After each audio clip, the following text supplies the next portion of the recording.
तर तुम्हाला माहितीच आहे आज काय तर आज भाऊबीज आहे. मस्त आम्ही इकडे रांगोळी काढून घेतली ना. आता आपल्या भावंडांना ओवाळायची वेळ आली होती. पहिलं विशाल दादाला ओवाळून घेतलं मस्तपैकी आणि गिफ्ट पण घेऊन टाकलं त्याच्याकडून, काही विषय नाही. मग इकडे ना हळूहळू ना आपल्या सगळ्या भावांना ओवाळून घेतलं आणि दादाला सुद्धा ओवाळून घेतलं. आणि अशा वेळी ना आपल्या भावांकडून गिफ्ट घ्यायचं काही विसरायचं नसते, म्हणून सगळ्यांकडून गिफ्ट वगैरे घेतलं. आणि भाऊबीज आणि रक्षाबंधन हे का बरं साजरं करतात, तर आपल्या भावा बहिणीचं नातं आहे एकदम स्ट्रॉंग व्हावं म्हणून.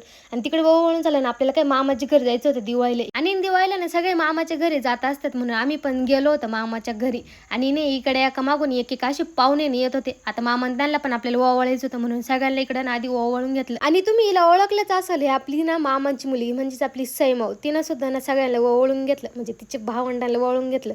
मला कमेंटमध्ये नक्की सांगा तुम्ही तुमच्या मामांकडून आणि तुमच्या भावांकडून काय गिफ्ट घेतलं, आणि तुम्ही गेले की नाही तुमच्या मामांच्या घरी यावर्षी, आणि तुमची दिवाळी कशी झाली मला कमेंटमध्ये नक्कीच सांगा. तर मग इकडे सगळ्यांना असं ओवाळून घेतलं आणि आपली ना इकडे पाहुणे रावळ्यांची सगळी बैठक बसली होती. कारण की गप्पा शप्पा चालू आहेत, कारण मम्मी त्यानं खूप दिवसातून आल्या होत्या, मावशी वगैरे सगळे खूप दिवसातून भेटल्या होत्या, त्याच्यामुळे त्यांच्या इकडे गप्पा चालू होते. आणि ते गप्पा ते मारून झालं लगेच मम्मी त्यांनी इकडे ना त्यांच्या भावांना वळून घेतलं होतं, म्हणजेच मामाने त्यांना वळून घेतलं. आणि मावशीन तिने सुद्धा सगळ्यांना वळून घेतलं. आणि अशा प्रकारे आमची ह्या वर्षीची भाऊबीज साजरी झाली. व्हिडिओ आवडल्यास लाईक करा, फॉलो तेवढं नक्की करा.